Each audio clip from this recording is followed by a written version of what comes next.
Okay, awesome. Hello, everyone. Thanks for joining tonight. So we will go ahead and get started. For those of you who don't know me, my name is Madeline Cunningham. I'm a licensed acupuncturist and herbalist, and I'm trained in functional medicine as well. And I work at Great Turning Healing Center here in Bozeman, Montana. I also work with Susanna Friedman. She's a licensed acupuncturist and the owner of Great Turning Healing Center, with a lot of you are familiar with. And she got to know Dr. Steele a few years ago, and they've been collaborating and working together ever since.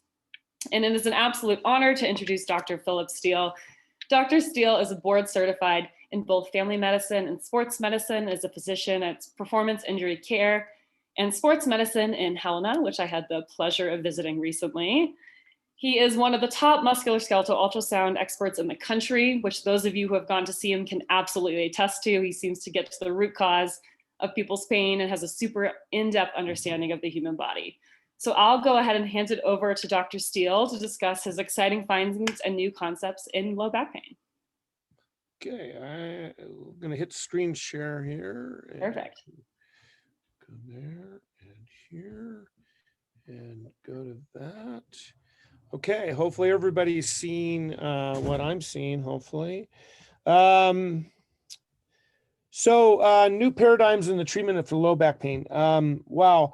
After last week with 18 inches of snow in my yard, to walk out in the sunshine today, it was kind of a surreal. I don't know how everyone else feels down in Bozeman. Hopefully you're having the same beautiful weather that we had today, but it's my honor to speak to you about new ideas in treatment of back pain. What we're going to talk about is new concepts and how to treat back pain. And I really appreciate the Great Turning Healing Center for allowing me to talk about this. And this is a collaborative effort. We're trying to optimize treatment for back pain, and it takes a team of people to improve back pain. It's not just one person. It's not just me. It's a team. And so we'll talk about that as well. So let's dive in. So the traditional model of back pain. So in the United States, it's surprising we have very poor back pain results. I mean, if you end up with surgery for back pain, your chances are you'll get 2 or 3 surgeries. That's the average. And if you get a spinal fusion surgery, most people end up being disabled. And those are horrible statistics. And so I go back to how I was taught about the spine back in medical school at University of Utah. Many years ago, and we all sort of learned, the very first thing we learned about was all the bones. Then we learned about the ligaments and the tendons, but the focus from an orthopedic standpoint and sports medicine standpoint has always been about the bones, and that bones provide the stability for the spine and the human frame, and that the traditional concept is muscles and tendons move those bones. And so whether you're looking at a Halloween costume or a drawing or a scary movie, it's the skeletons walking around chasing the people. Well, that's really kind of far from the truth. And to further make it more challenging in the United States, the advent of MRI has really complicated decision-making in terms of low back pain. And we'll talk a little bit about that. But the MRI's kind of gotten rid of the art of the physical exam. People tend to just get an MRI if you have back pain, and they go, oops, you have a disc, and then you're off to see the specialist. And the art of the physical exam is really has been waning over my career, to the point where I see people that have never really had a complete physical exam related to their spine. Almost every patient I've ever seen about their spine says to me afterwards that that's the most thorough exam anyone's ever done to me for my back. And I've had people even say to me that the surgeon never actually touched me. He just looked at my MRI and said, you need surgery. And so that art of the physical exam is a really important piece of what I like to do. And the feeling is that back pain in the United States is related to the bony elements or the spine, and back pain is always facet or disc related. And then the discs press on nerves, which cause the pain. And we're going to talk about in the rest of this why that may not be the case. Lots of people have sciatica, and everyone thinks they have a disc herniation if you have sciatica, and that's not true. And that the standard of care in the United States is oral steroids or a steroid injection for pain in the spine. We'll talk a little bit about that and why that is false. But more importantly, steroid injections weaken the soft connective tissue that stabilize your spine and actually worsen outcomes on numerous studies now. And the current concept is that fusion surgery is kind of where we go if you have an unstable spine, and that by placing rods and screws to the spine, we will make your spine better. But if you look at outcome data related to that, it's nothing's further from the truth. Another way of thinking it, this is how we're approaching spine care. This is a tensegrity model, and tensegrity is that tension and integrity is called tensegrity. And if you look at this picture here, you'll see these poles and then wire elements creating tension. And this is an amazing structure. So you can walk up to the structure and push as hard as you can on it, and it'll oscillate and it'll move around, but it actually pushes back against you. A windstorm will not knock this down. It'll move, and the pressure of the wind will get resistance from this tensional network. And in reality, the human form uses this tensegrity model for human movement and function of our spine. And so this is the new concept that we're embracing at my clinic, is sort of that this tension network is critical for normal spine health. And so in the human form, we call that biotensegrity, but in the human form, we have bones that are the compressive elements, and you have tensile elements, which is the fascia. And what's interesting is if you walk up to this model here, or this great big sculpture, and you push on it, it instantaneously, this whole structure knows that I just pushed on it and will push back against me. And so the fascia that's part of the tensile component in biotensegrity actually communicates with the rest of the body. And without that communication, the human form breaks down and you start having pain. So what's important is if you clip one of these wires, these tensile wires, this whole structure falls apart. And so what's important to understand is a tear of the fascial system in a critical area can completely cause significant instability of the spine. So I was out hiking the other day. And I'm sure that all of you in Montana are familiar with our wind. And a windstorm had knocked over this humongous Doug fir tree. I didn't have a picture of it, so I stole this off the internet, but you get the idea. So the root ball and all is up in the air. It's like it's taller than I am. And if we were looking at this as the spine, the sacral base or the sacrum, the part that we sit on, would be the root ball, and the trunk would be our spine. So my question to you is, if I take a bunch of metal pipes and bolt them into the trunk, would that have prevented this tree from being blown over? And the answer is no, it would not have done anything. So how do we make this structure more stable? Well, if we think of this in terms of the tensegrity model, we would use guy wires to stabilize this long spine structure. That's why when they put rods and screws in the lumbar spine, we actually create more problems to the segments below and the segments above. And most of the surgeons will tell you, once I start operating, it's really hard to stop operating. So what happens with a single level fusion, it later on becomes a 2-level or 3-level fusion, and so forth and so on. And so that's the challenge, is that we're stabilizing the bony elements, but we're not stabilizing the tension elements or the fascia of the system. And so the fascia is the tension or pretension of this system in the spine that stabilizes our spine. And so the reason why spinal fusion surgery fails in most cases is that we're not actually improving stability of the entire system. We're only improving the stability of the bony elements.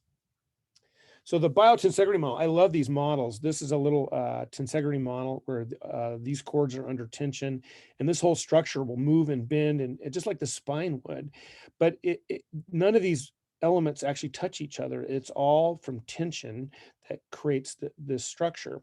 And this is another example of a tensegrity structure. And it looks just like the spine does. The problem is when we look at spine with X-ray or MRI, we only look at the bony element. We do not look at any of the tensile elements. And so if we look with MRI at these bony structures, we also start seeing a lot of disc bulges and age-related findings. And MRI is excellent at finding the bony structures, but it does not help us with the tension elements or the fascial elements. It's just not well seen on our current imaging modalities. So this is an MRI. If you've never seen an MRI, this is anterior, this is posterior, this is the T-bone part. So this is the facet joint. This is a muscle here, and this is called the multifidus muscle here. And this is a bulge that's it's causing a little bit of pressure on the spinal cord canal right here. And these little dark things are here, the nerve roots distally in the spinal cord. This is just like a tree trunk. I just cut you in half like a tree trunk and looking down at it. This one's a side profile view where I've cut down you and then looking at these elements. So here's the posterior back. This is the front. This is your aorta. This is the bony elements. And then this is the disc space. And this is the area that these are normal healthy discs. You can see on MRI in this type of sequence, the fluid is a lighter color. And lighter color means that it's hydrated. And so normal hydrated disc has a bright color to it. When it gets dark, it's dehydrated, which is a normal age-related finding. As you turn 50, many of these disc spaces will start to become dehydrated.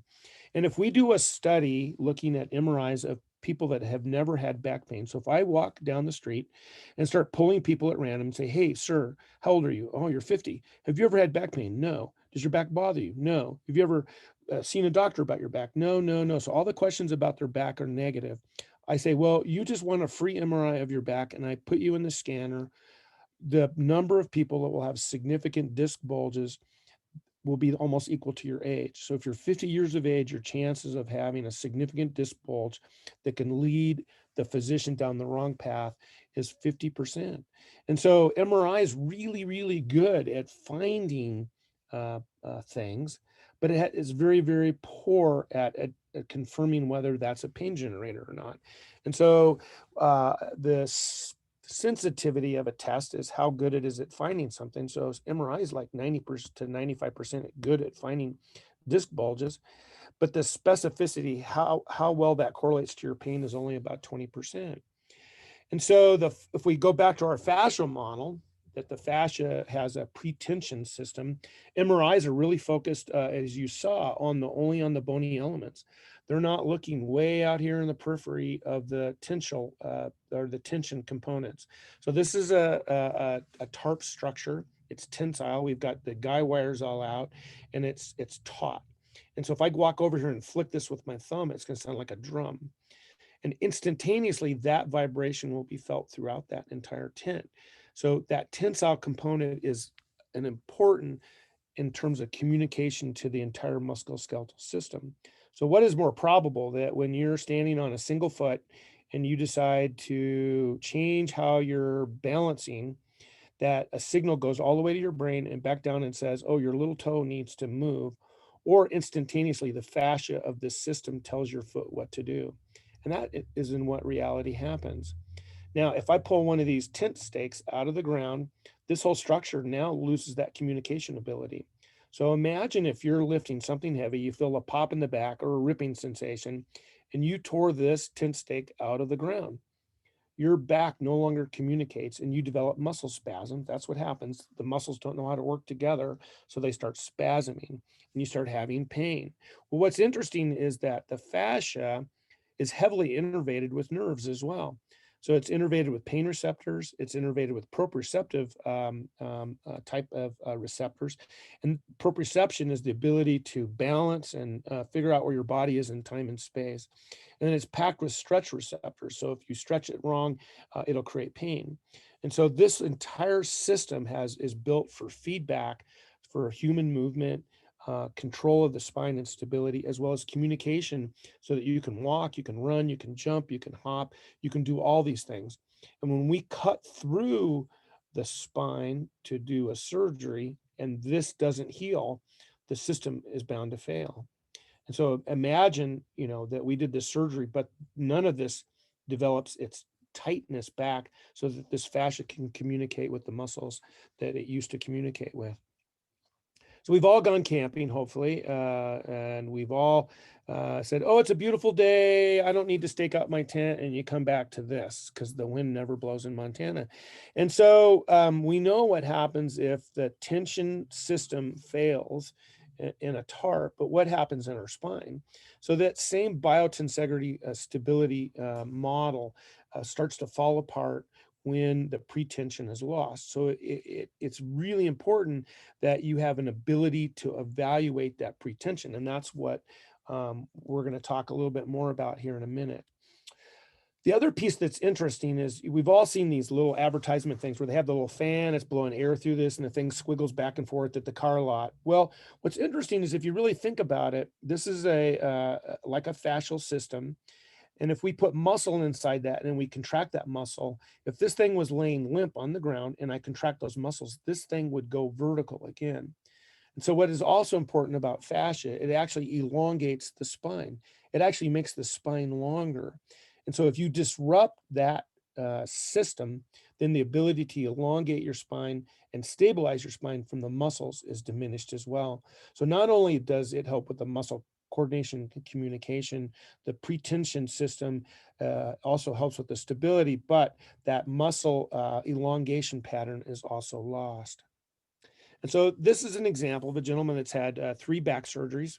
Started off with years ago, hurt his back about 10 years ago, did the standard workup, physical therapy. They tried all kinds of things with him. He ended up getting an MRI. They did a couple ESI injections, so steroid injections into his spine, no better. They ended up doing a single level discectomy, no better. They did a 2-level fusion, no better. They went back and did a 4-level fusion. He's still in pain.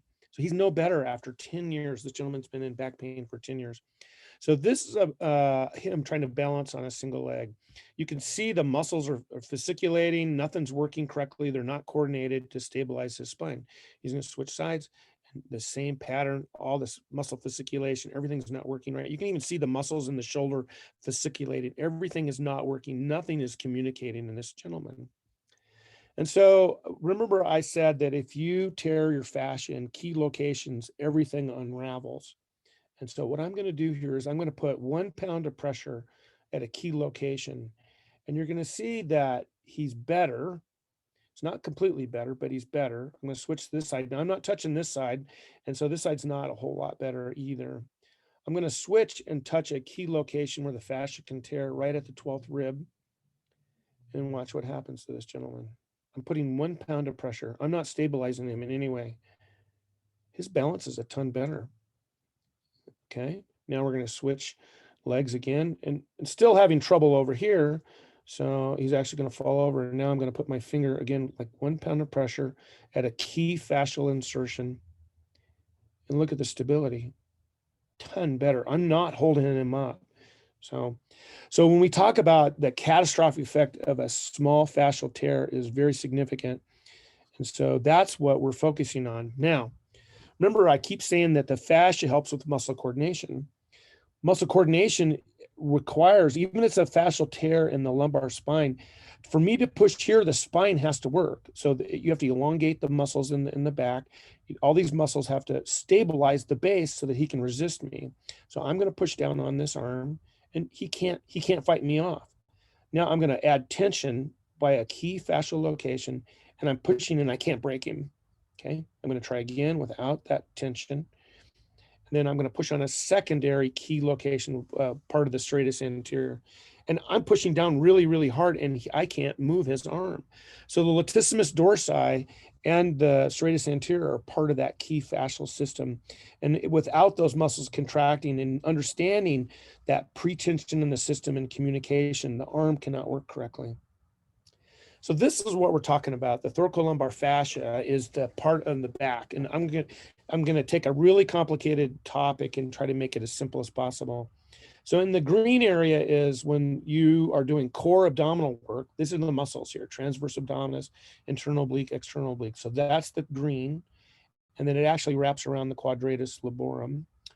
And then the blue area is part of the latissimus dorsi and a muscle called the serratus posterior inferior. But this is part of what stabilizes your arm. And this layer inserts all the way into the spinous process. So if this is the spinous process, transverse process, sorry, vertebral body. You've seen this image on the MRI almost exactly.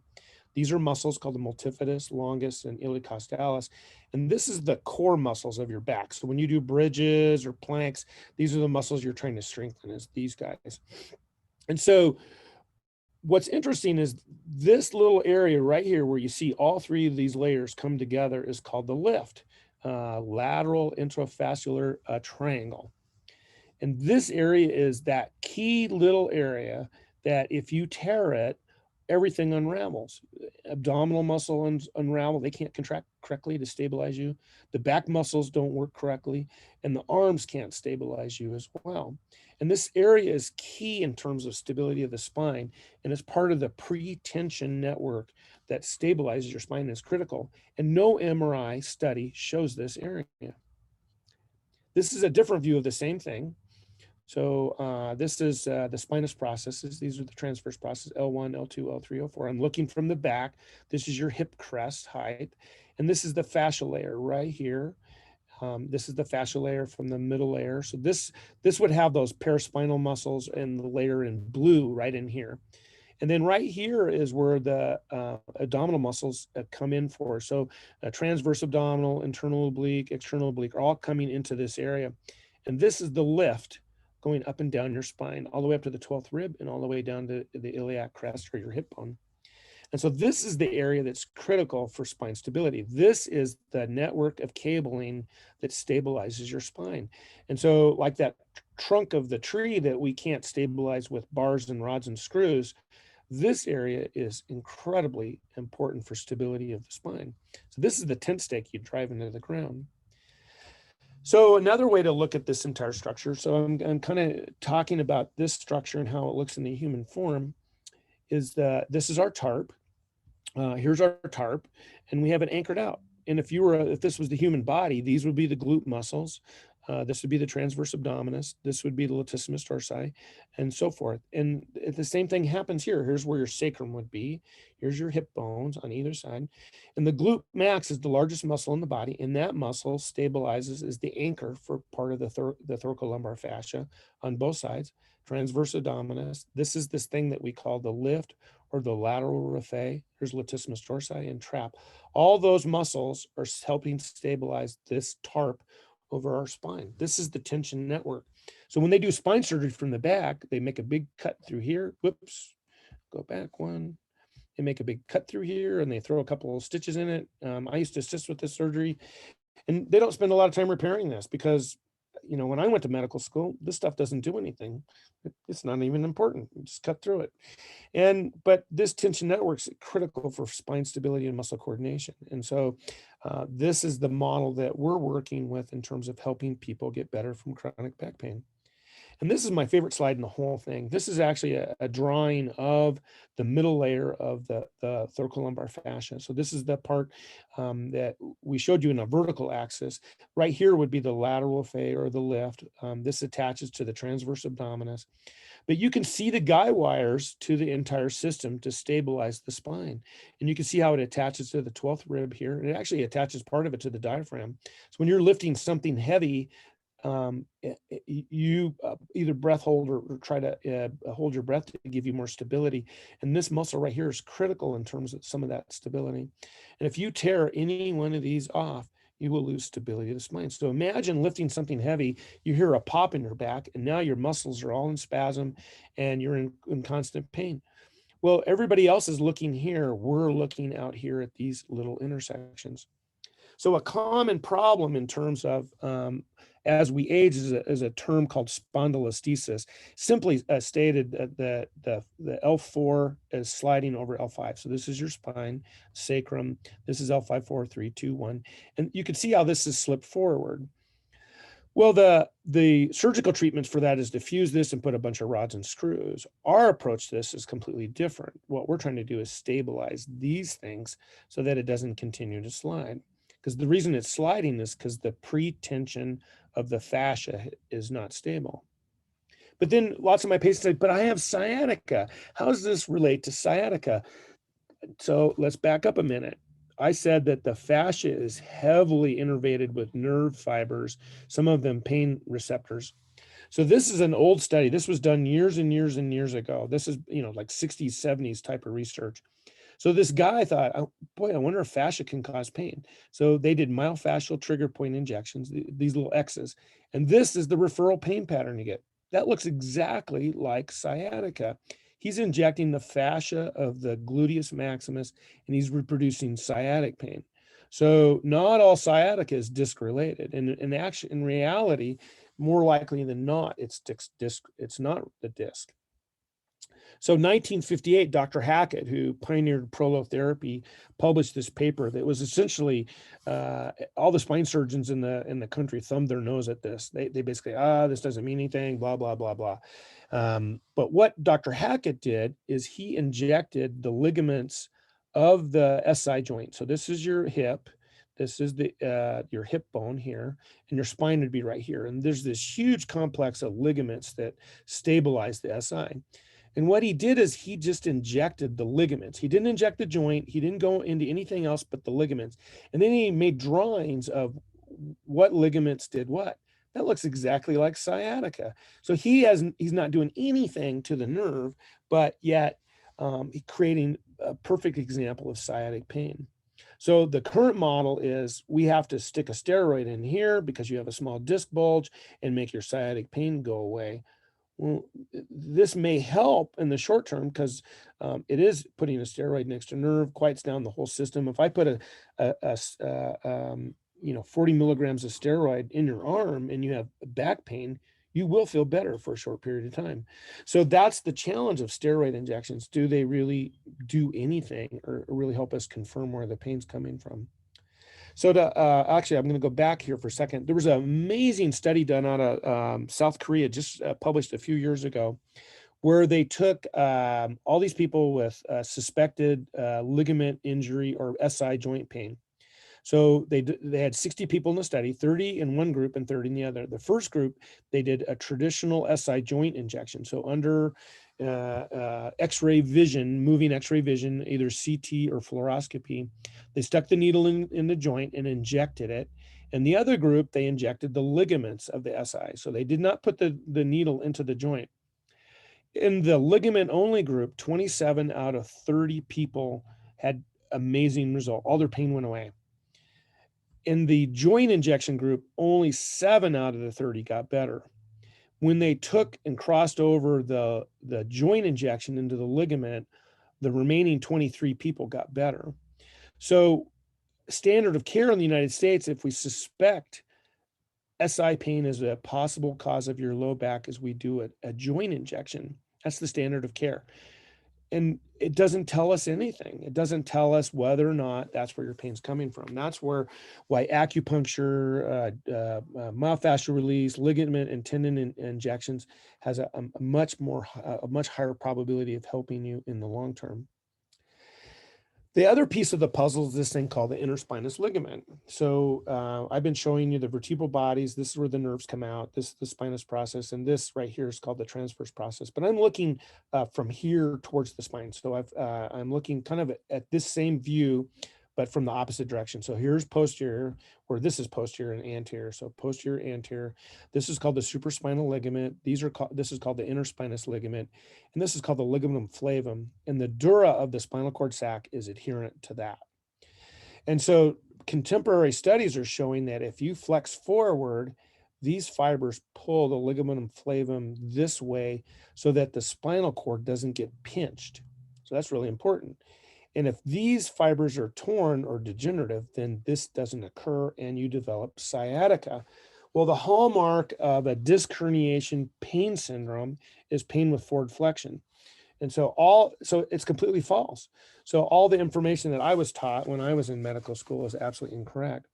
And what's interesting is this interspinous ligament area, this is an acrylicized, so that what they did is they thin sliced this cadaver and put it on a microscopic slide and then put acrylic kind of hardener in it and evaluated this.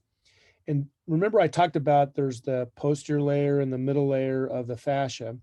Well, the posterior layer is the latissimus dorsi. Now watch, if you can see this well, this fiber goes all the way down and inserts on the opposite side of that spinous process. So it comes completely to the opposite side. And so the stability, remember that one patient that I showed you with the arm, his arm was weak. And when I pushed on his pretension of his fascia, it improved. This is how that happened. This is the connection of the upper extremity through the spine to make the spine work. And so this stuff is all, hugely important in terms of understanding the spine. And contemporary information, more recent research, so this is the fascia, spinous process facets, here's the vertebral body spinal cord. We know that this interspinous ligament actually has a sort of a triangular shape. And this structure in here, if torn, has incredible instability of the spine. And so it's a soft tissue structure that we focus at my clinic on trying to help regenerate with regenerative procedures and techniques with ultrasound guidance. And so we're trying to improve back pain by doing that. So if we have a tear in the pretension, how do we fix that? And so the sort of standard thing that you do when you come to our clinic is you get a thorough physical exam. We explore for all the muscle weaknesses, and then we do test injections to confirm whether or not your strength improves. So what we use is 0.3% lidocaine. So if you needed stitches or your teeth numbed up for a dental procedure, you're getting about 2% lidocaine. I'm using 0.3%. So it's, 4 or 5 or 6 times less of that. All I'm trying to do is stick that into an area of a fascial tear to numb up those fascial pain receptors. And it provides volume, which creates some tension in the system. And then we repeat your testing for your strength. And if you're stronger, then we know this is an area that we need to help regenerate so that it'll heal. And so depending on the size of the tears, kind of the treatment that we come up with. If they're really small tears, lots of small tears, we typically use a thing called prolotherapy, which is basically just injecting dextrose in it.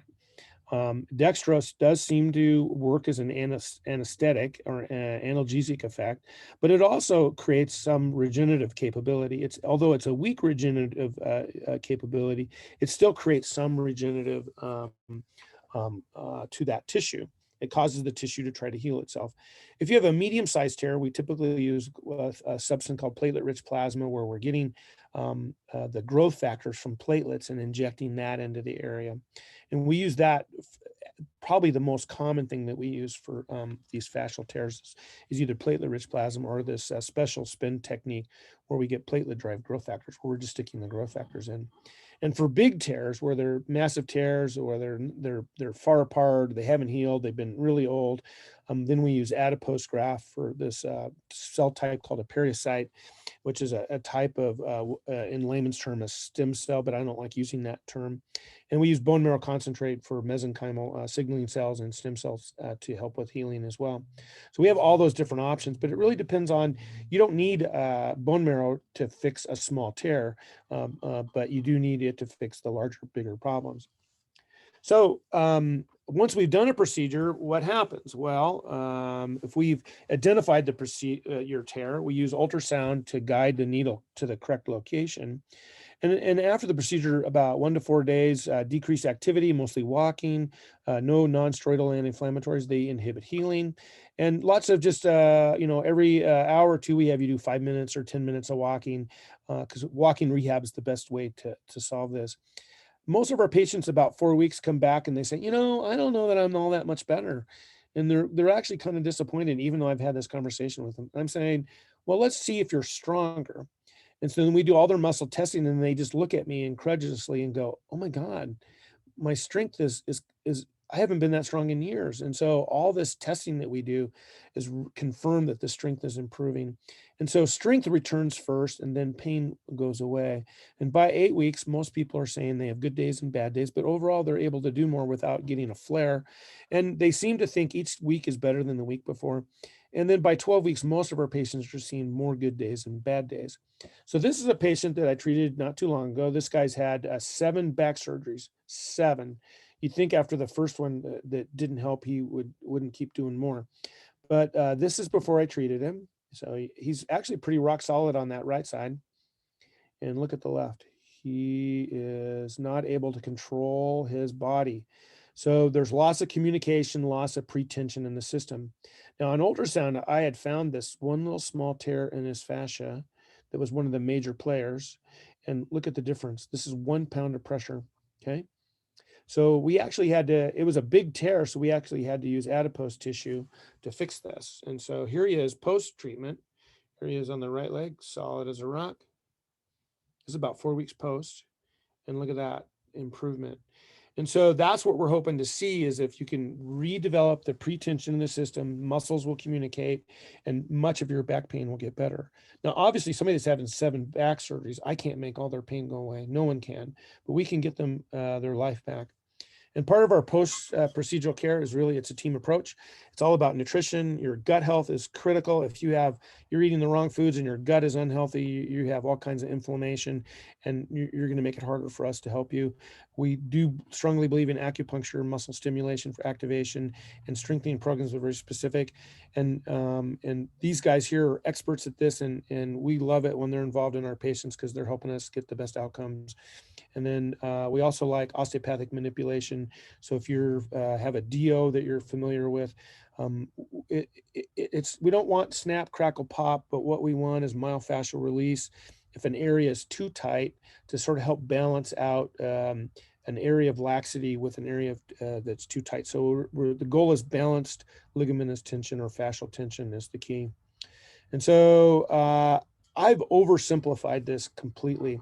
This is an incredibly complex topic. It's more complicated than most physicians will never take the time to learn all of this. It's quite challenging.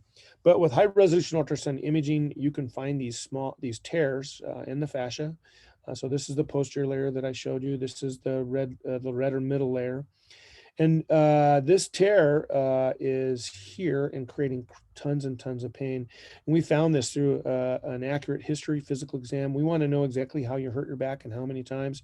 And with the advanced image, we're able to identify these areas. And you can't just have a simple ultrasound machine. You have to have good quality equipment. And we pride ourselves in having the best equipment available in Montana for this. And we've invested heavily in that equipment. And it takes a team. It takes our colleagues down in Bozeman, as well as our group up here, physical therapists as well, and nutrition and acupuncture, all as part of getting this complicated system back up and running. So here it is with our latest. This is a newest and greatest. Nobody has a better machine anywhere in about 5 states than this piece of equipment. In summary, low back pain is not always a disc. If you heard a pop, it's not always a disc. And to resolve back pain, you must treat both the bony elements, if that's part of it, but you also have to treat the pretension fascial elements. And in the United States, we have focused far too long on only the bony component. And if you look at surgical outcomes over the last 50 years, they're no better today than they were 50 years ago. So we've been on the wrong path. And so that's why this is sort of the new paradigm in back pain. And I'll open it up to questions at this point.